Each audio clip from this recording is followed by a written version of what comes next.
So Warren unfortunately could not make it. He had a last minute change of or conflict of schedule, but he's really, really bummed that he could not be here because he was really looking forward to this. But unfortunately, it didn't work out for him today. He's fine. He just had a change of plans among some friends and friends from Ann Arbor, he said. So unfortunately, he won't be here, but I am here to announce the winter forecast contest winners.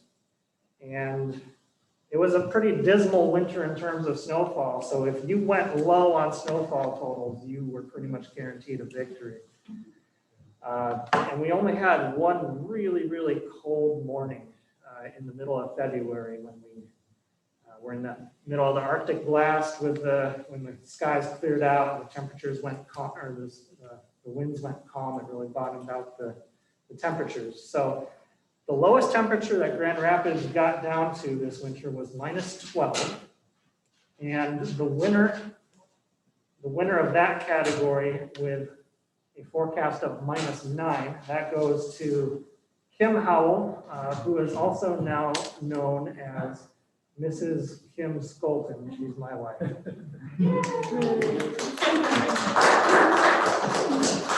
Now, as far as snowfall, Grand Rapids had a paltry 46.1 inches of snow, which is even less than what we had last winter. So the person who guessed the least amount of snow with 52.5 inches, that was Cassie Derry. And that same goes for Lansing. Lansing had 41.8 inches, and Cassie won that category also. And then, that was Muskegon with 41.8 inches. Lansing with 45.6 inches. Steve Derry came really close to that. He forecasted 46 inches. So those are our winners for the winter forecast contest. And after the meeting, I will be sending out an email kicking off the summer forecast contest. You don't have to be a meteorologist or a member to participate in the contest. Just give it your best guess. What's the warmest temperature going to be? How many 90-degree days are we going to have? Those sorts of things. There's a lot of meteorologists who don't win every year. So it's a lot of fun to really just give it your best shot and see if the weather works out in your favor. So with that, I think that wraps up all of the announcements from me.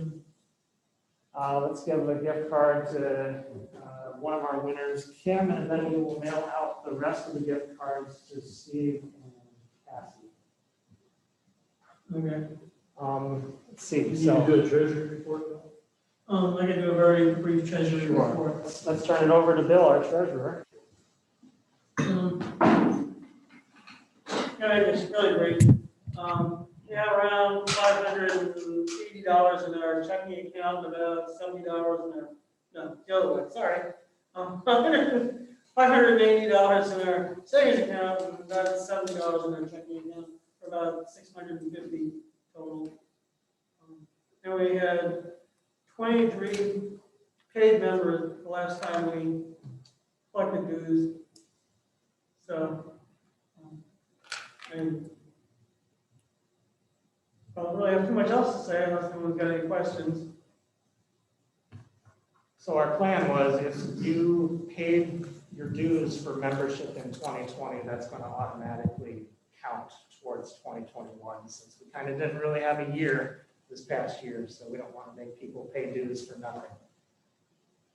So everybody who paid last year should be covered as a member this year. Okay, well, good, we can start the program. I wanted to bring out some good news this evening, was that you probably have heard the CDC says if you're fully vaccinated, you don't have to wear masks indoors or outdoors, with a few exceptions. But then Linda burst that bubble by telling me that Whitmer hasn't signed off on it. So we'll see what happens here over the next couple of days, but at least the person giving the talk is not supposed to wear a mask. So, all right, I want to show this first. Do you anybody remember this storm? Don't you remember that storm? Yeah. In 1998, that was the year of the derecho too in May. And the date November 10th all of our bad weather on the Great Lakes seems to come on November 9, 10, and 11. Fitzgerald, all of those major storms, we'll talk about a few more later. But this storm went up over southeast Minnesota, western Wisconsin. It produced a wind gust at La Crosse National Weather Service office of 93 miles an hour. I don't know what the winds were at South Haven exactly that night. I don't remember. Matt, do you remember it all, or Andy? Probably 60 to 70 would be my guess. This lighthouse is 30 feet tall. Look at the waves, especially up over there. That's just incredible to me. We do get some pretty good storms. We get them now in modern times, and we have certainly had just as bad, and I think even worse storms previously in cold weather patterns in many, many years ago. However, if you were to watch our esteemed governor of New York on MSNBC on November 1st, 2019, he said we didn't have hurricanes or tornadoes before climate change. How can any educated person make that statement? Well, I guess that's for him, that's a rhetorical question. He's got more problems than that now. But the problem, what frustrates me, is every time you hear something like this from politicians, and you hear that a lot, or entertainers, or just alarmists in general, nobody ever calls them. Nobody ever said anything. The announcer didn't say a word. Well, of course we had hurricanes and tornadoes before. Quote unquote climate change was supposedly started in the 1940s. The warming, anyhow. So, I mean, Jane Fonda has even called herself a climate scientist, and you may hear her on the TV occasionally saying this kind of thing too. It's all over the place. It's all you ever hear every time a bad weather event happens. The only time it isn't climate change is when the weather's nice, like the past couple of days, and that's weather. But I want to show you that we do have, or have had, some pretty big storms in history. This is from NOAA News. Do they still publish this? You know? You didn't know they did before, did you? Well, this kind of looks like you're looking out at an island over the ocean. That is not an ocean. That is a river. It's the Yangtze River in China in 1931. Now remember the date 1931, because you're going to hear a lot about the 1930s, which I think was the most severe weather decade you've ever recorded. Not that there weren't worse way back, but we weren't recording it. That summer flood displaced 51 million people, a quarter of China's population. 3.7 million people perished in this greatest disaster of that century, the 20th century, due to disease, starvation, or just simple drowning. And you never hear about this kind of a thing. I mean, that's how many people? 3.7 million people died. Now, who knows how accurate that count is back then? But now that's a flood that you don't see much of, thankfully, anymore. Here's another one out that none of you have heard of. I remember when I was a kid watching a Walt Disney show called A Storm Called Mariah. Have any of you heard that sort of thing? Yeah, well, anyhow, this happened in California. This was in Scientific American magazine, December 18, 2012. It was a 43-day storm. So it wasn't just one storm that came on shore. It was this Pineapple Express with all the moisture coming in from Hawaii. You just get waves of moisture. This is downtown Sacramento, January 1862, where people were still using canoes to get around. But it lasted 43 days. Los Angeles had 35 inches of rain in 4 weeks. Now, Los Angeles gets about 10 to 12 inches per year on average. Grand Rapids average now is up to what, 39, I think? Yeah. You know what I found amazing about that when I looked it up? October is now our wettest month of the year. Does that sound right to you? It's our wettest month in Grand Rapids, Muskegon, Holland, and Kalamazoo. October. I always thought it was a pretty dry month. But it's now our wettest month. Anyhow, they got almost as much rain as we get in a year in 4 weeks in Los Angeles, which is a semi-arid climate. Even more so, Carson City, Nevada had 108 inches, not snow, rain, 9 feet in 60 days. Can you imagine that? Nothing like that has happened since then. This was back in 1861. 1/3 of the taxable property in California was destroyed. Now, I think California became a state in 1850. It went bankrupt because of this, and they've been bankrupt ever since. But again, there's a great article in Scientific American Magazine about this flood that nobody's ever heard of. And as they say, it could happen again. And I'm not sure why things went backward, but we can be real quick. This is a picture of Pittsburgh. I grew up 30 miles east of Pittsburgh. The Allegheny River runs right through here. This is the Monongahela, and they meet at the point, which is just down by that bridge, to form the Ohio.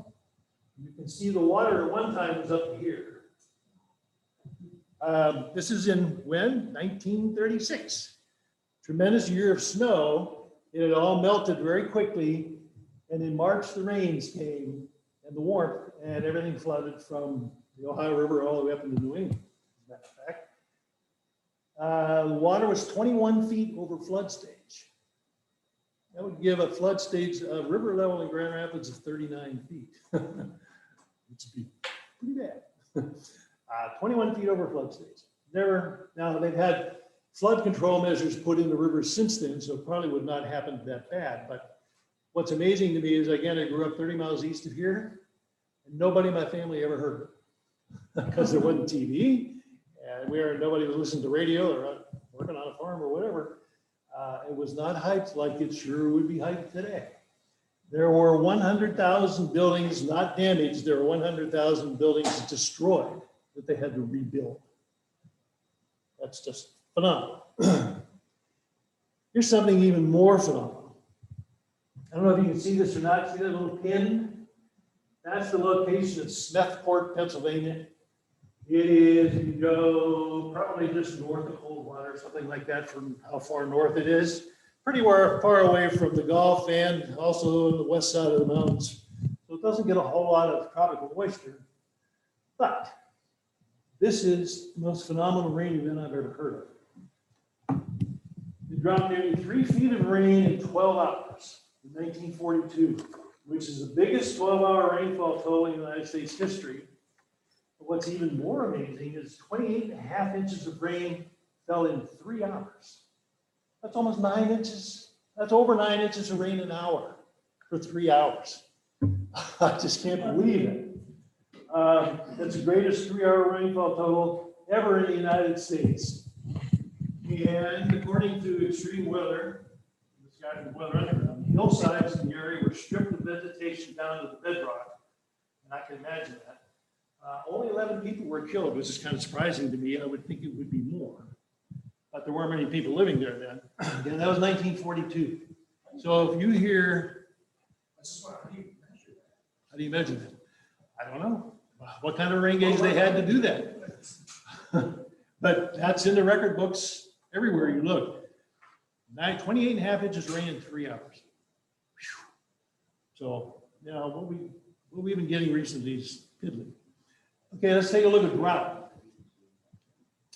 This is the Palmer Drought Severity Index for July 1934. Look at that, from central New York State all the way to central Washington down to New Mexico and Arizona. They were all in what was considered to be an extreme drought. That was 1934 again, back in the 30s. 36 was almost as bad. And just for kicks, I thought I'd show you what the Drought Severity Index was last year in July. It was a little wetter, although this year it's going to be a lot drier. The southwest, west of the divide, is getting very dry. The area from, well, northern Indiana, northern Illinois has gotten a good bit of rain the past couple weeks. So these are monthly indices, so it's for a whole month. So they've had a lot of improvement, but the area from, say, Pennsylvania up into New England is still pretty dry too this year. So there's quite a difference, but there's never been a month like that since we've been keeping track of this, and I forget how far back that goes now, quite far. So it's pretty amazing. here is a drought near Wheeling, West Virginia. This is the Ohio River. The average depth, it's actually in a town called Bridgeport, Ohio, which is on the other side of the river from Wheeling. The average depth of the river is 16 feet. The guy walking across the river, the river was 1.5 inches deep. So the next time you see somebody walk across the Ohio River, then we'll talk about a drought. That year, everywhere from the Mississippi River in Kentucky, north and northeast, was in an extreme drought. And you never hear of that at all when things get dry anywhere. Well, it was a lot worse. And this was 1908. So if it happened back then, and it wasn't because of carbon dioxide, obviously. It's this natural variations in weather. Here's droughts you never hear about when they talk about how bad it is in California. This was in the Earth Science Review's publication. Evidence from tree rings showed that the drought was historically much more widespread in the American West. And I assume they mean the American West, west of the continental divide. These droughts from 800, period from 800 to 2000 AD. The average area in the drought as opposed to wet. There are two 200-year-long droughts from 850 to 1050, and then about 1100 to 1300. 200-year-long droughts. And they believe this is what distinguished the native tribes in the Southwest, Pueblos and Anasazi, even down into Mexico. They just couldn't survive that kind of a dry climate after a while. Since then, it has been pretty wet, comparatively speaking. And so if you get a 5-year drought in California, and they say, oh, this is climate change is the worst ever. No, it's not. It's been a lot worse. And since it happened once, it happened twice. Why couldn't it happen again? Boy, a 200-year-long drought in the Southwest today would be really, really bad. I don't know why nobody ever mentions these sorts of things, but they were certainly a lot worse. And again, California became a state in 1850. And it has been pretty smooth sailing since then. They've managed their water supplies a little better. I was in Arizona in February, March, and it was really, really dry. But you know, Phoenix is the only town, I think, in the Southwest that has never had a water restriction for watering lawns. They got lots of water. They got underground water in lots of places. Maybe they're not for a whole lot longer, but they certainly have. Anyhow, here's a drought I know you've never heard of. This was a New Scientist magazine. This is in the 1870s. The drought across 3 separate continents. Perhaps 50 million people died. Now, there's no way they can really know, but it's an estimate, 50 million, so it's only 30 million, that's still a few. It was caused by one of the strongest El Niños ever, along with the strongest Indian Ocean dipole of record. The Indian Ocean dipole, when a subcontinent sticks down into the Indian Ocean, water on either side of it sometimes is warm on one side and cold on the other, and then it flips, and that affects the weather currents. So those two natural events coupled to produce that 3-year drought, which may have killed 50 million people. Wouldn't kill that many people today, but it would certainly be devastating. They couldn't blame it on carbon dioxide, so they actually had to find a natural reason for that to happen. So if a natural event happened back then, it certainly seems as if there'd be no problem with it happening again. By the way, I guess La Nina has pretty much been eliminated now. We're into La Nada or something. La Nina's pretty much spent itself this year. Now, I was in Texas for a while in the Air Force, just occasionally west of the dry line. And those were phenomenal nights because you get to see these thunderstorms form easily and just wonderful thunderstorms. So let's take a look at some thunderstorms. Remember the Palm Sunday outbreak in April 1965? This was in Elkhart, Indiana, where there were 2 these were F3s, were they not? Funnels on the ground at the same time, very close together, spinning around the main cell. Wow. I mean, that would scare the daylights out of me. What was the worst tornado we think that's ever occurred? Oh, it's in 1925. It went from southeast Missouri up into Indiana, across the Mississippi River, shattering the myth that tornadoes won't cross rivers. They will. The storm was moving, it started out moving at 72 miles an hour, forward speed. The slowest it moves is the 56, and most of the time it's between 60 and 73 miles an hour. And if you got up and looked at this close, you can see 100% of this town destroyed, 90% of that town destroyed. Now, they didn't get any warnings then. There wasn't TV, obviously. And, probably wasn't much warning issued out of radio either. You couldn't drive as fast as that tornado moved that distance, 219 miles. Forward speed is 60 to 73 miles an hour most of the time. It was on the ground for 3.5 hours. And it was an F5. Almost 700 people died, because again, they didn't have warnings. And it was F5 damage, wind speeds estimated at 300 miles an hour. That's a tornado, which has not happened since then.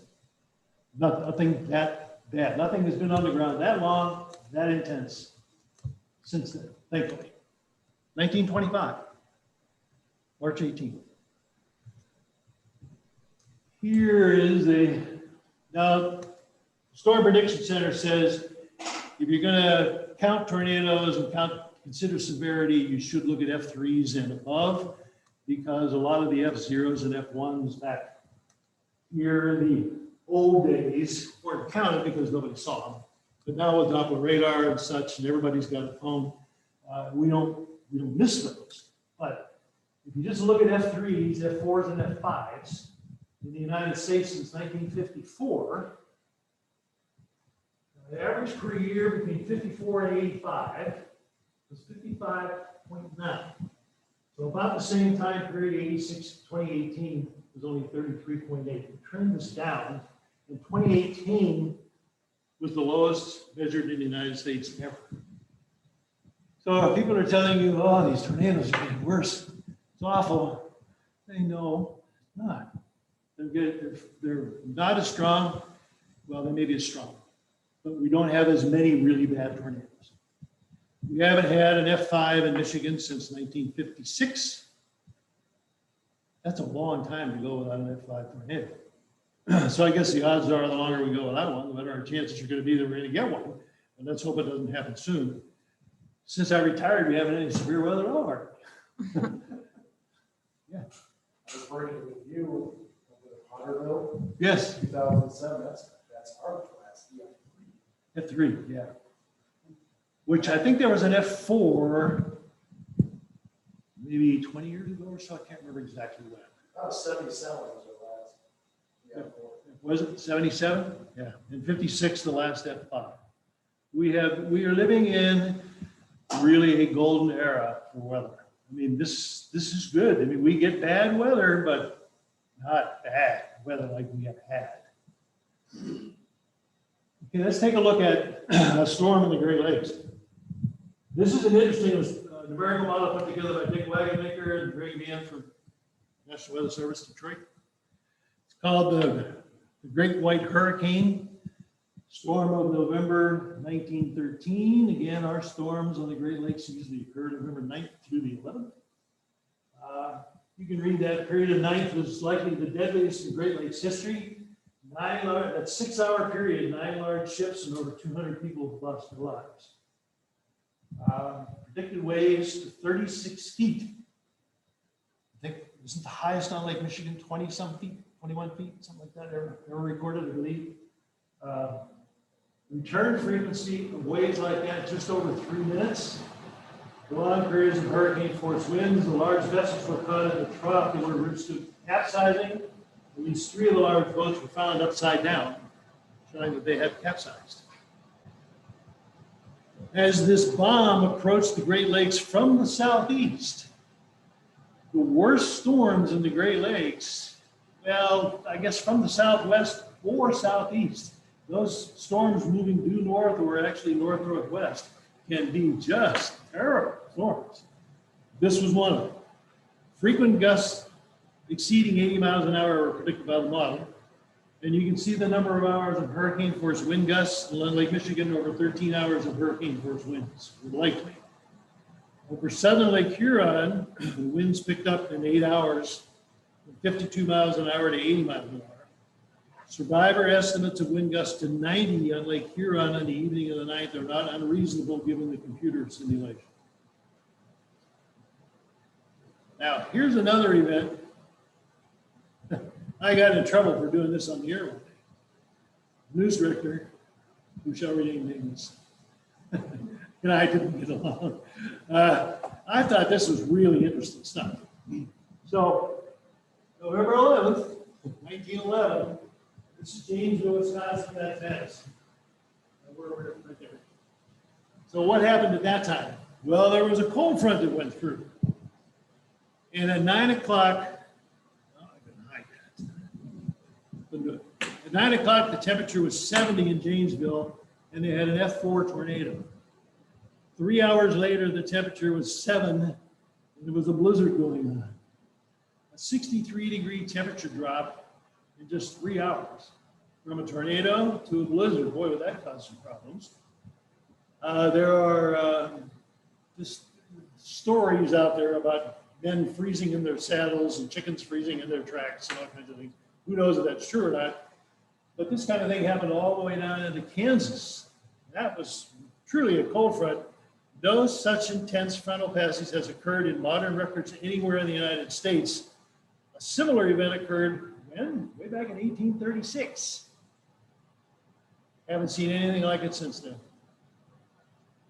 They're kind of piddly little things to come through here compared to that.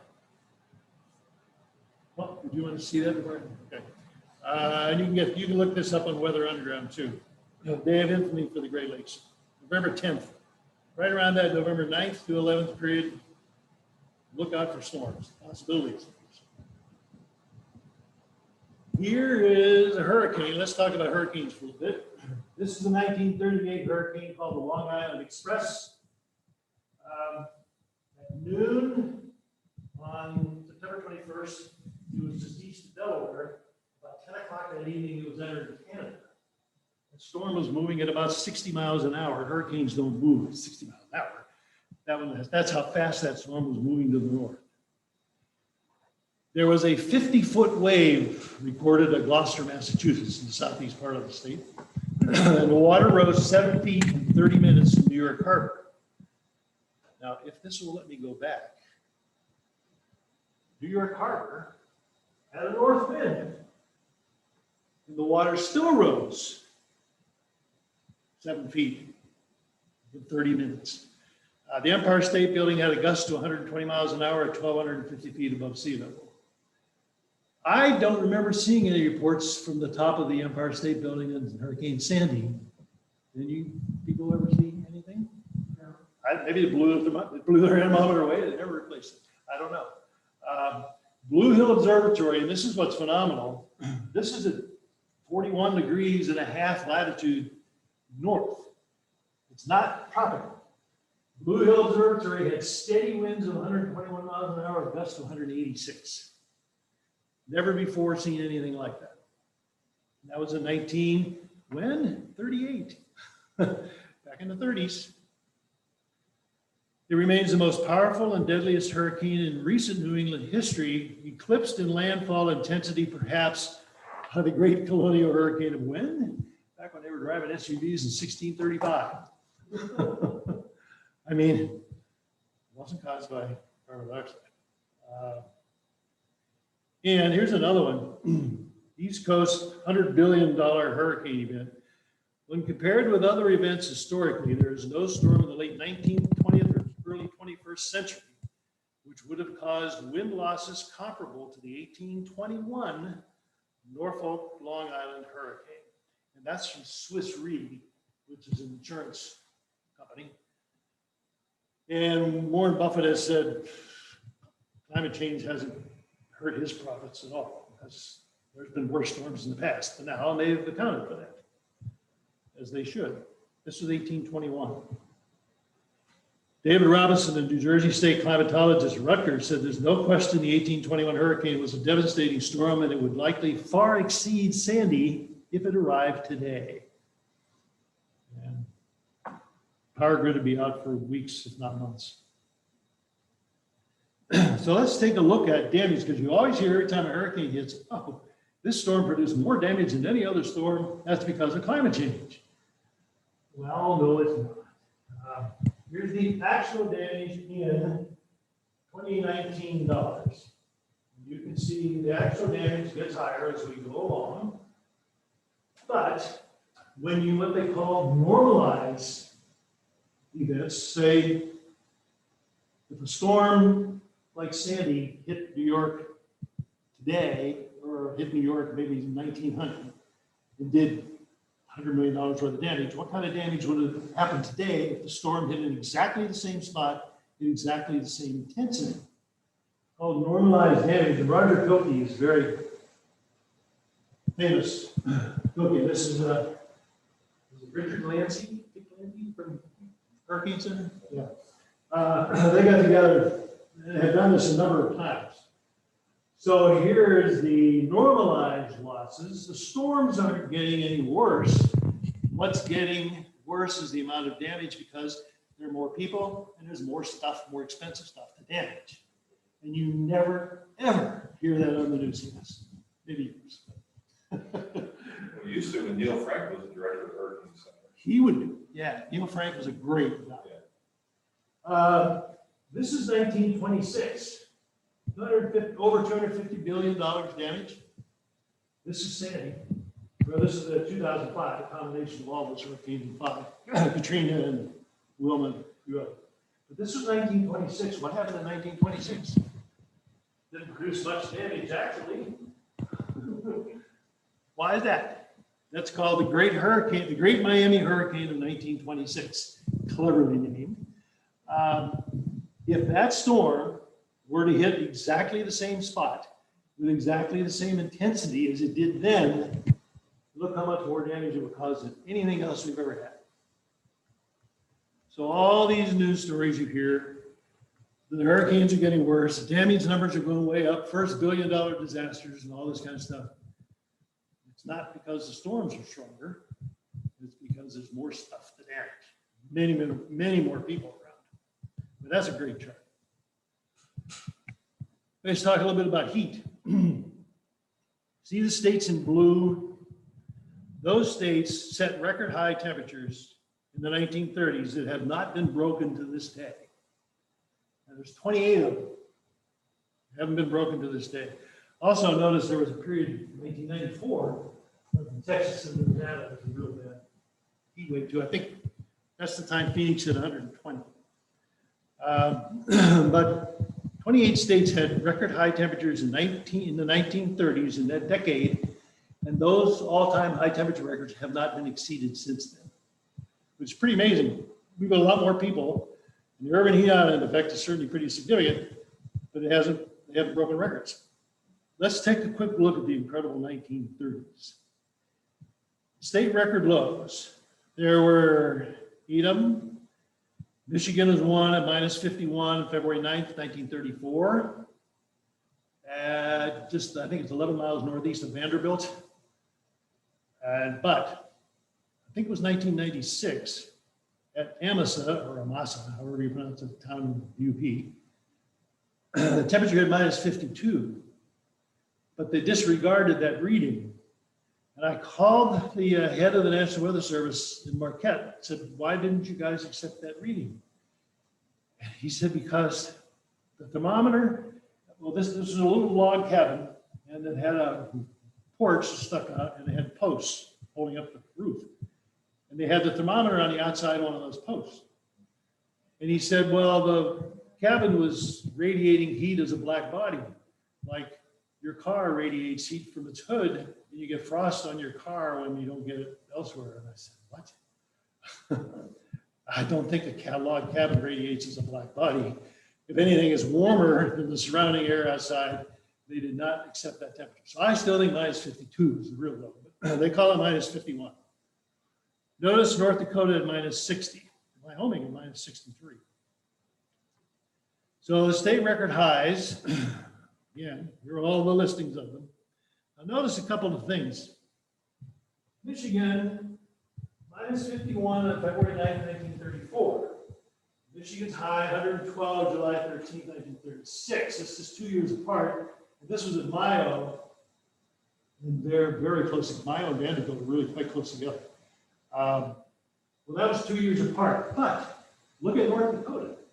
Minus 60 on February 15th, 1936. North Dakota, 121, let's say 181 degree temperature difference, July 6th, 1936, 5 months apart. And the towns are about 120 miles apart, something like that, where that happened. 181 degree temperature difference in the same year. Now, the average for 1934 and 1936, the averages aren't astronomically high, as you might suspect from looking at something like this, because the winters were so cold. So it brought the average. If the winters had been normal winters, the summer averages would have just been off the charts. So that's unbelievably phenomenal. 114 in Wisconsin. I mean, wow. Here is something else that happened in the 30s. We had 18 hurricanes hit the United States. 18 in that decade. One Category 5. That was the first Category 5 to hit the U.S. The Florida Keys hurricane in 1935. One Category 4, and there were 6 Category 3s. So that's 12 out of 18 were intense hurricanes. That hasn't happened in any decades since. And to show I can get more stuff on the slide, there's a WordPress article from Stephen Goddard that he did in 2014 where he talked about the 1930s, not just US-wise, but globally, the amazing things that happened. Those things just don't happen anymore, thankfully. Now here's a map. I think I got this from Weather Underground, but I forgot to write it down and I can't find it again. I hope you can see some of the numbers. This is July 13th, 1936. Temperatures north of the Sioux are over 100 degrees. Sudbury at 106. Grand Rapids at 108, 111 in Newaygo County, but they put on a map at 112 there too, as well as Mayo. So I don't know what the other reading in Newaygo County has been disregarded. Do you have any idea why that happened? I've read at a number of places that there was also a 112 in Newaygo County. Well, there must have been a lake freeze down here. At 86 at South Bay, but only 192 downtown Chicago.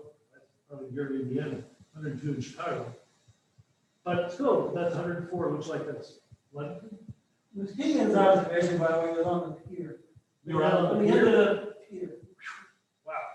And that was still, if that's Grand Rapids, they're either 99 or 98. That's probably Indiana, I guess. They're not on the pier. Right, yeah. So that was out actually in the Lake Michigan. That was the end of the pier. That's phenomenal. But, you know, the 106 in Duluth, the 108 up at International Falls, 114 here in southern Wisconsin, that 111 in northwest Indiana, I forget the name of the town. The very next day was 116. And if you saw a day like that, I mean, the meteorologists would be breathless for days talking about that kind of weather. That's never happened. I don't know that it will. Hopefully it won't. And of course, back then they didn't have air conditioning. But now that's a heat wave. You want to talk about heat waves? Let's talk about heat waves. That's a heat wave. Hey, Craig, that 102 in Chicago, is that, was Meigs Field around in 19? Yes, I think so. Is that 102, is that Meigs or Midway or O'Hare? Well, actually, it was Midway. Probably, if the words, was O'Hare around then? I don't think so. That's south of O'Hare, that location. Was it Midway? Yeah, this could be Midway, 102. Yeah.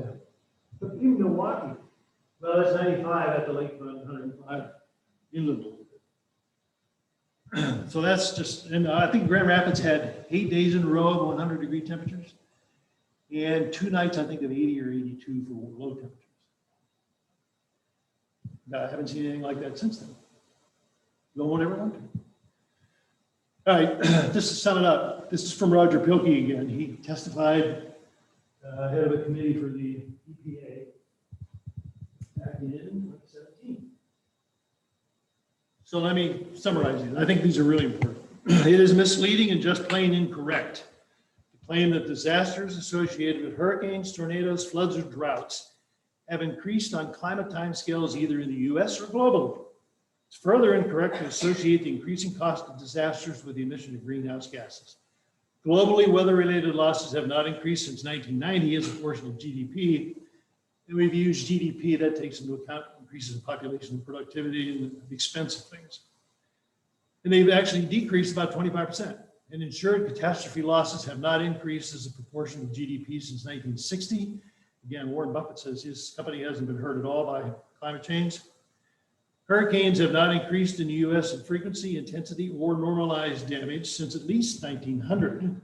Same holds true for tropical cyclones globally since at least 1970 when we had good data. Floods have not increased in the US in frequency or intensity since at least 1950.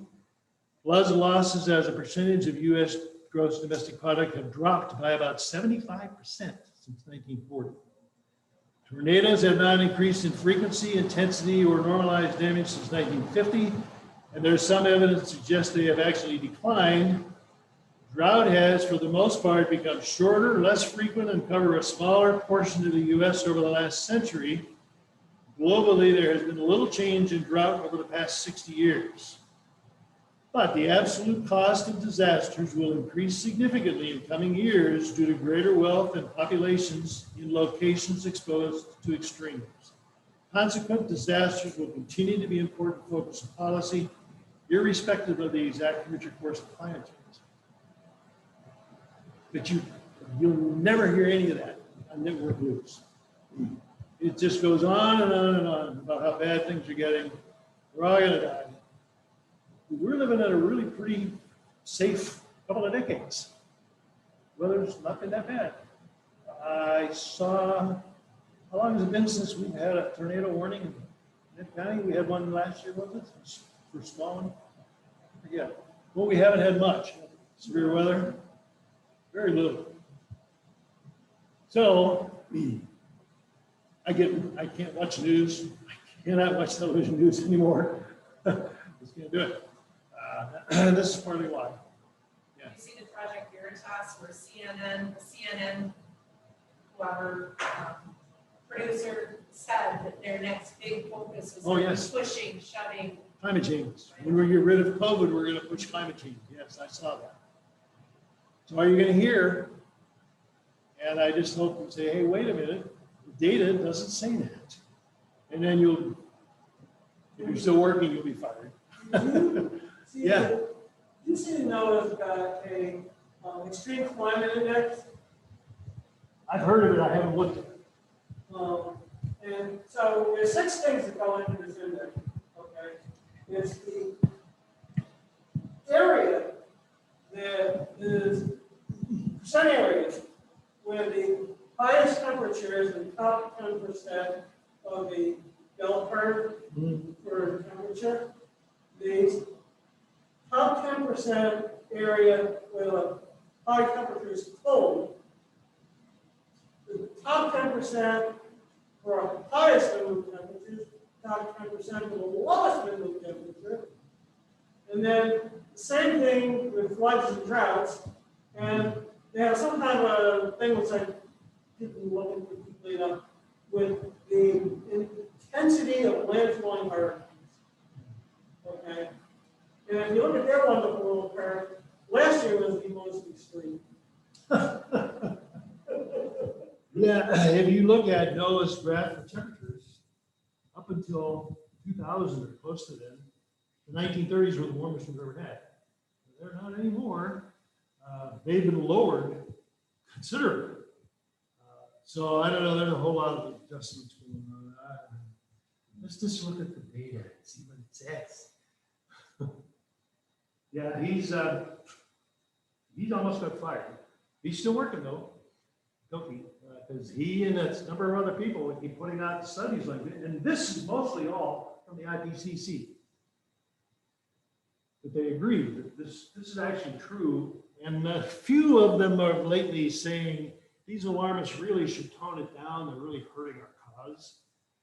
Because people saying, what was it, the MLive article the other day said, every city in West Michigan is feeling climate change.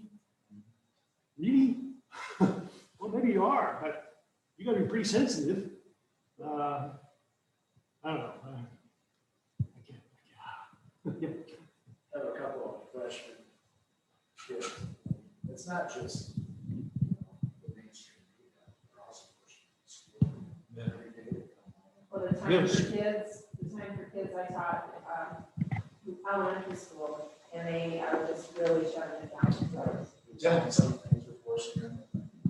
That's the last teacher that I would like to present. My son's kids were taught the same thing.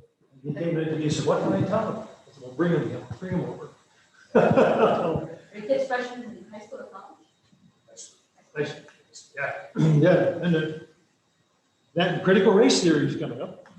A secondary question, does anybody know why the 1930s were just that decade so? I couldn't hear you speak, but 1930s, yeah, there's so many incredible things yeah. that happened. Was the sun going through an odd phase? Was it? I don't think anybody knows, other than the Dust Bowl did occur, but, you know, and that was pretty much human cause. They turned down all the prairie grass and saw it, but it didn't affect globally. So I don't know. I've never read anything about why the 30s were so bad globally. I don't know. Would have been nice to know if we had temperature records from 800 to 1,000. Would be nice, yeah. Well, we do. Those drought periods, 200-year drought. Well, we have them from 1600, I guess. What is that in England? What's it called? Crap, I can't remember the name of it. There's a little triangle in southern England where the temperatures have been recorded since 1600. And there's almost no change in those temperatures, which is really pretty phenomenal. But I didn't even get into most of the snowstorms. David Ludlam has a book out about New England snowstorms, which if you're interested in snowstorms, man, you ought to read that. That's phenomenal, things that happen. People having to walk off their roofs because the snow was up the eaves. I remember growing up again east of Pittsburgh in 1950, we had 3 feet of snow on the ground, the biggest ever. That was the day Michigan played Ohio State in the Blizzard Bowl, they called it. Where people playing trombones had to use antifreeze because everything froze and we got below zero. Our coldest temperatures ever in November were 1950 after that storm. That storm has not been repeated since then. I was really hoping for it when I was growing up, but it didn't happen. So, I don't know. At least somebody ought to tell these people, can't you just sit down and look at the data? That's all we want you to do. Isn't this ultimately a money issue? Research, Probably. getting research money, selling advertisement. You don't sell advertisement with a boring news day. You've got to sensationalize everything. Everything is sensationalized. Everything is the worst ever. And I would go find somebody with missing front teeth and say it's the worst I've ever seen. It's just awful. It's just awful. So yeah, that's one of the reasons why I left. Couldn't handle it anymore. We were going to do snow flurry warnings. We always kidded about. Because you got to hype something. So, anybody else have any? Any regrets leaving early? And what? Any regrets leaving early? No. Are you kidding? This has been the fastest 13 years of my life. It's been 13 years. 2008. I can't believe it's about that. You know, Bill just turned 70. He just turned 70 in May, at Mother's Day. Yeah. And he admitted to me in an email that he's not as quick as he used to be at learning things. Oh, yeah, I point blank asked him, I was like, what are you doing? Yeah, what do you still, he doesn't have anything else I to just do? love what I do, and I'm like, Yeah. yeah, but weather's just one of those things you can do anywhere. Yeah. I mean, you can be at home, you can fly at home. Ice. All the information's right. Right there at home, yeah, Why do you don't? I have more time to look at the weather now than I ever did when I was working. Yeah, I don't care. yeah. I don't know what he'll do. So anyhow, Great presentation. oh, well, thank you. Thank you very much, Matt. Anybody else have any? I think, our Grand Rapids temperature, our highest recorded, I have to look, I'm quite certain that was measured on the rooftop downtown. I think so. I think there's been some studies to try to determine, okay, if we measure up on top of a building that's 75 feet high with a traffic shelter versus. We're going to run through different instrumentation here at the airport, we have the 61 was ready for you to 1088, which we use now, but. Oh, we gone through a lot of instrumentation changes here at the airport, from the age of 61, the age of 83 to 1088 for the thermometer that ASOS uses now, and even the tolerance for that is plus or minus 2. We use ASOS for aviation purposes, but we're using it for chronological purposes. Right? Yeah. Has anybody calculated what 108 degrees, 75 feet on top of a building would be at the airport today?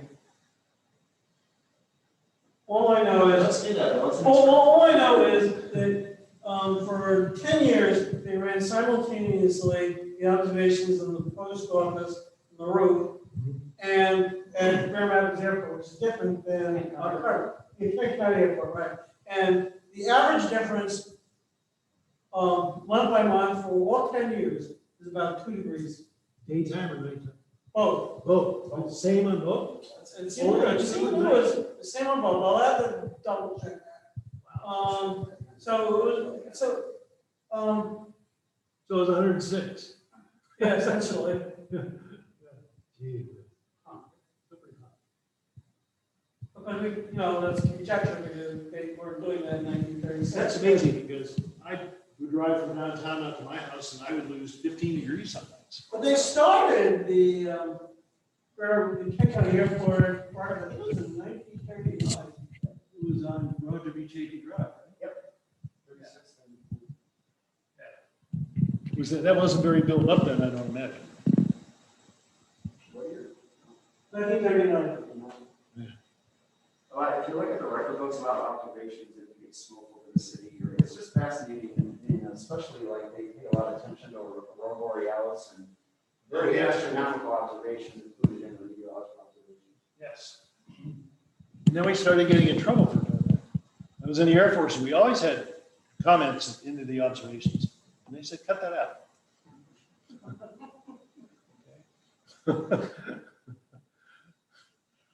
Yeah. You do it, don't you? You put comments on the observation. Yeah, when we have them, Do you? Have you seen the aurora from the airport? it's tough. In theory, we wouldn't pass a radar because the observer should be at ground level. Yeah. And we're on the 6th floor, right below that, so we gotta go down. Yeah. It's tough to see what the airport is. Yeah. Well, strong enough. Strong application. Because I remember many years ago when I was living in New York City, you can see the Aurora Borealis over the sea lights of New York. Really? Wow. So, How old are you? I'm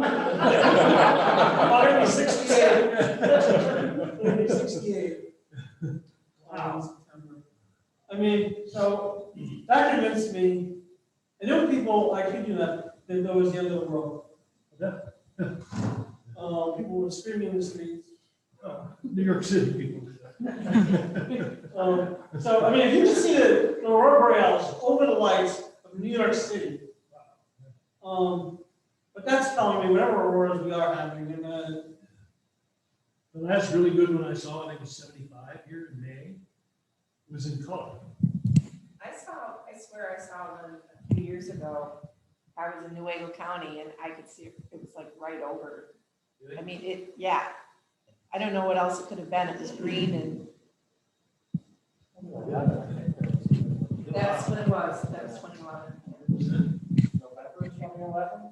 I don't know what time of year, October or something like that.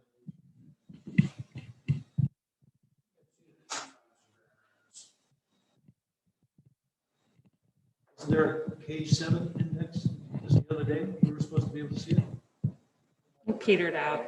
Yeah, we Oh, had showing that today? run- we had that run last night at our office, and the southern edge of it got to like Superior. Those are the amazing pictures out of Antarctica taken a few days ago. I don't remember exactly when it was taken the last one.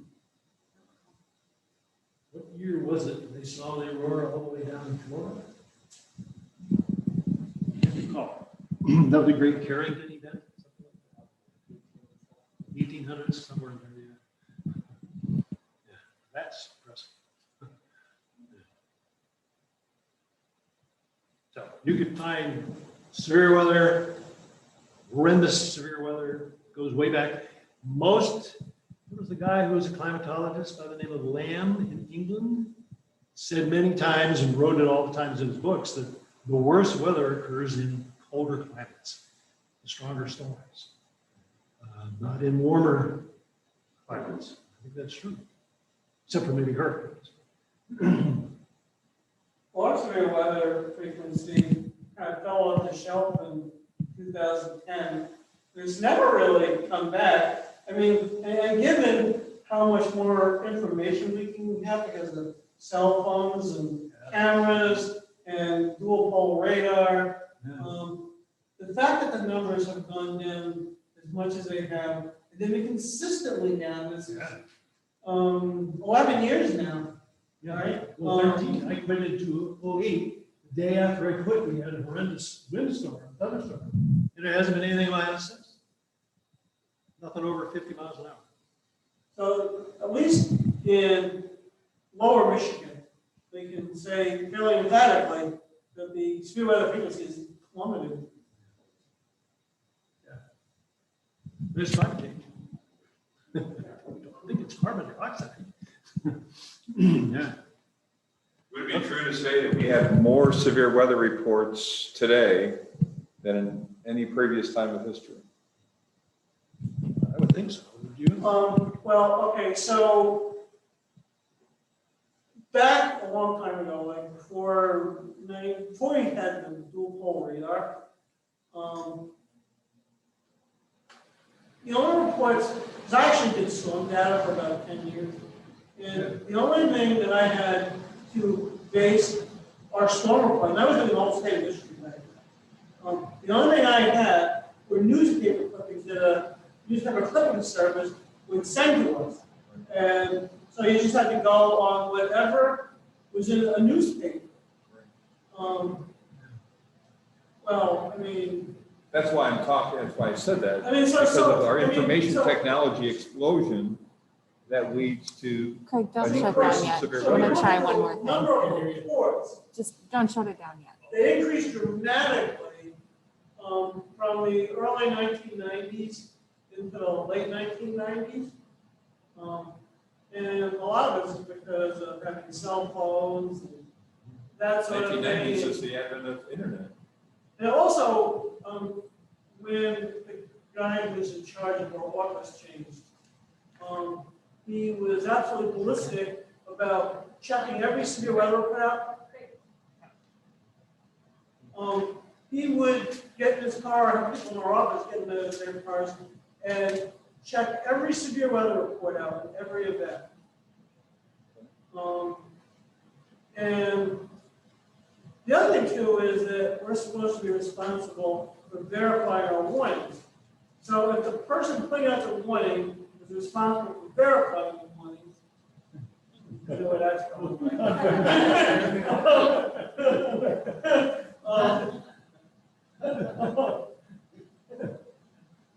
So there was a period there where I think it was very ambitious cataloging.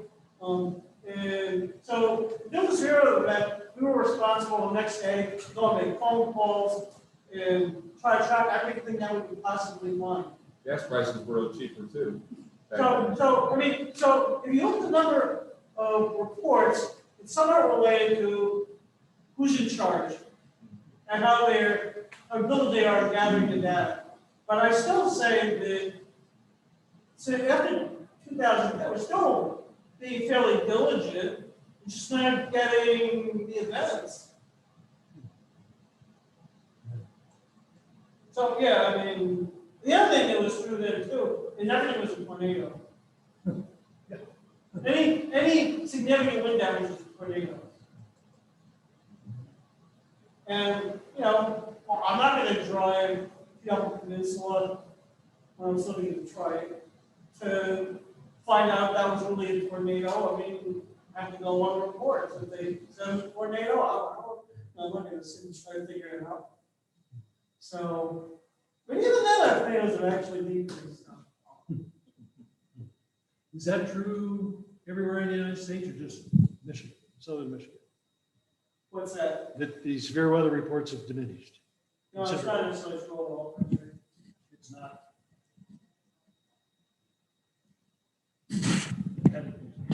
Severe weather events are one thing, I'm just talking about severe weather reports. That's a different thing. Don't you find when they issue a particularly dangerous situation, that's a kiss of death?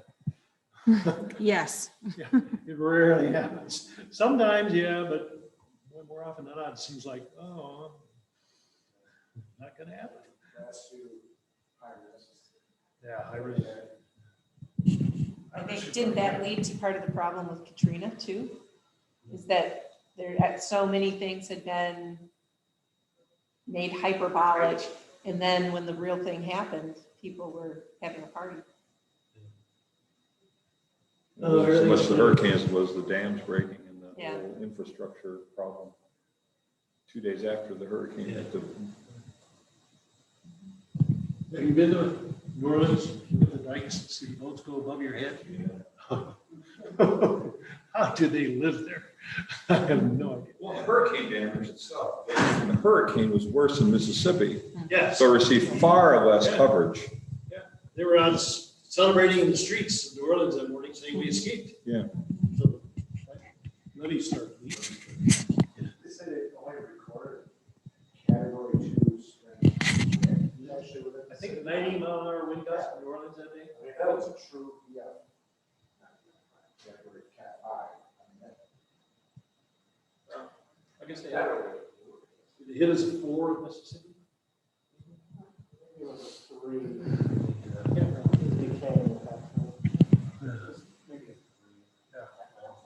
Did you ever read the report ahead of time that New Orleans put out forecasting what would happen if Category 5 hurricane hit? Oh, unbelievable. I mean, they didn't pull any punches at all. It was devastating if that would have happened. Truly. Like what happened in Homestead, Florida, I guess. In the end, you can't survive above ground, basically. Wow. It was also a few years for me. Yeah. Air Force Days. Really? Yeah, Wow. that was 80s, Wow. less than 10 years before. Yeah. The incident with the hurricane coming into New York Harbor and the tides going, or the flooding in New York Harbor, it's not uncommon with that hurricane approaching to get that east fetch. And all that east fetch would pile water into New York Harbor. And then when the storm would go up past, then you get a west, and it would, all that water would leave. Similar to Tampa Bay. Tampa Bay, the storm coming up the coast, if it stays off the coast, you get the bay, Tampa Bay empties, and then after it moves north, you get full of water and you get flooding in downtown Tampa, depending on the strength. Speaking of Tampa, Hurricane Donna in 1960, hurricane force wind gusts in every state along the coast from Florida to Maine. That's never happened before either. That's pretty amazing. 1960? 1960. Hurricane Donna.